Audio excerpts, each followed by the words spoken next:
మనం అర్జెంట్గా బైనరీలోకి మార్చాలి. ఎలా మార్చగలం చూడండి, దీనికి ఒక రూల్ ఉంటుంది. ఆ రూల్ నేను చెప్తే మీకు అర్థమవుతుంది. చూడండి, ఇక్కడ 28 ఇందులో దేనికన్నా పెద్దది, 32 కన్నా చిన్నది, 16 కన్నా పెద్దది. సో మనం ఇక్కడ వరకు ఆపాలి.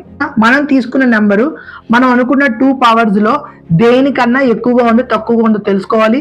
దానికన్నా చివరగా తక్కువ ఉంది 16 కాబట్టి, సరే 8 కూడా తక్కువగా ఉందంటే అంతవరకు అవసరం లేదు. 16 మాక్సిమం ఇది తక్కువ కాబట్టి దీన్ని తీసుకోవాలి. ఇది rule. Okay, 28 greater than or equal to 16. ఈ రూలు అంటే ఈ కండిషను ఇది సాటిస్ఫై చేస్తున్నా చూడాలి. సాటిస్ఫై చేస్తున్నా లేదా, చేస్తుంది కాబట్టి ఓకే అంటే 16 ఓకే. ఓకేనా అండి? ఓకే అని ఎందుకు పెట్టండి మీకు అర్థమవుతుంది. 28కి మధ్య 16 మధ్య తేడా ఎంత, 12 కదా.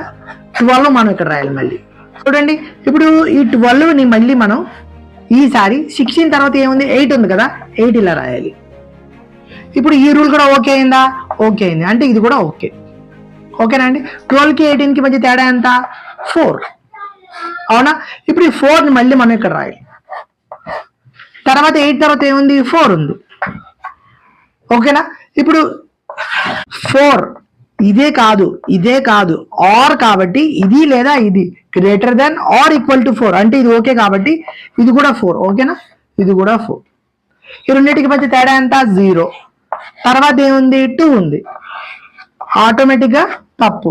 ఇది తప్పు అయిందంటే ఆటోమేటిక్గా తర్వాత ఇది కూడా తప్పే కదా, అంటే ఇది కూడా తప్పు, ఇది కూడా తప్పు.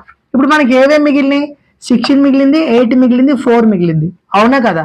సో దీంట్లో మనం ఏం చేస్తామంటే ఇప్పుడు ఇలా ఉంది కదా, ఇప్పుడు మనం ఏం రాయొచ్చు, 16కి 1, 8కి 1, 4కి 1, మిగిలిన 2కి 0 అంటే రూల్ ఫాలో అవ్వలేదు కాబట్టి 1 ఫాలో అయింది కాబట్టి 1 కూడా ఫెయిల్ అయింది కాబట్టి 0 అంటే 28కి 1 1 1 0 0. ఓకేనా? వెంటనే మీకు డౌట్ వస్తుంది, నేను చేసింది కరెక్టేనా కాదా అని. కరెక్టే కదా, 16 4 ఎంత, 20, 20 8 28 అదే కదా మనం ఇక్కడ రాసాం. ఓకేనా? ఇది ఒక సింపుల్ టెక్నిక్ మాట. ఒకసారి మీరు ప్రాక్టీస్ చేయండి, తప్పనిసరిగా వర్కౌట్ అవుతుంది. మీకు ఏమైనా డౌట్స్ కావాలంటే గ్యారెంటీ అడగండి, చెప్తాను. ఓకేనా?